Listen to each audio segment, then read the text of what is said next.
Yahoo Sports reported yesterday that the Knicks offered Obi Toppin, which there ain't no stopping, Evan Fournier, and 5 first-round picks for Donovan Mitchell, which I'm not sold on Obi.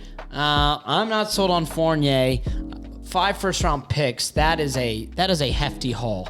And they probably get maybe some young pieces in that as well. But that's something to consider, that maybe Utah kind of falls into that OKC position where you don't necessarily are going to be tanking for years on years, but you can have a fast rebuild if you do it correctly. Definitely. I know, with acquiring all these picks, it gives you a lot of flexibility. The OKC route is showing to be not the worst idea because they have such, they have a team full of young, good talent. And I mean, last time the Thunder made the playoffs were like a couple years ago, and they're looking like they're on the right track to be, making some noise here fairly soon.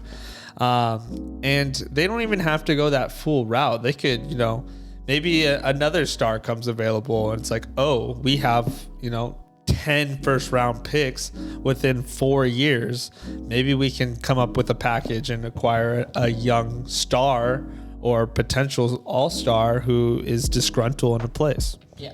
That's another option. And that's kind of what we are waiting to see, because we're still in the heart of summer. It's the dog days of the NBA, where really it's just speculation. You see something from 3 fake NBA accounts, then 1 real account, and then 3 more fake accounts will tweet something, because NBA fans are just starving for something to happen. Just a side note, even the Kevin Durant saga, where everyone's starving, maybe something juicy will happen to a massive superstar, and really nothing comes into fruition. So that's just kind of how the NBA is right now. We're just waiting to find out what teams are going to do, and Utah is kind of at the center of that, where are they going to trade away their superstar, and what is that return going to look like? In my opinion, at this point, I do think it's probably necessary, just with what we've mentioned, what's around Utah, and what's around as in the teams in the West. And things can happen every year, right? Anything can happen, but I just don't see it getting a lot better for the next couple seasons. Yeah, definitely. I just hope now, especially you just mentioned the whole KD saga kind of coming to an end with them deciding to run it back. I hope now that door is closed, maybe we start getting traction with Donovan Mitchell. Maybe there's other teams that come into play. One team that I thought would be kind of interested, or should be a little interested, they were interested in Kevin Durant, is the Memphis Grizzlies. Like, why go for Kevin? Well, okay, let me rephrase that. Kevin Durant is Kevin Durant. I understand why you would go for him, but why not ask about Donovan Mitchell too? You have assets that might be more appealing to Utah than those assets appealing to Kevin Durant. And just think of a backcourt with Ja Morant and Donovan Mitchell. That's electric. That is insane athletic guard play right there, which could make a lot of noise. They have a great culture, grit and grind.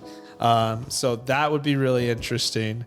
And the return would be great for Utah too. Utah would not be getting a mediocre return. They'd probably get Desmond Bane in that. They'd probably get a buttload of picks, and they'd get some of the young talent that Memphis has. So it would probably be a win-win for both teams, especially if Memphis is, hey, we are in win now. This is our window. Yeah, no, definitely. I think that would be just really cool to have them kind of come up with a package. Maybe even a team that's a little close to home here is maybe like the Cleveland Cavaliers. Ooh, Andy. Could be a little interesting. I don't know necessarily if they have the draft capital to provide that, but Colin Sexton is a good young player that could be added into that package.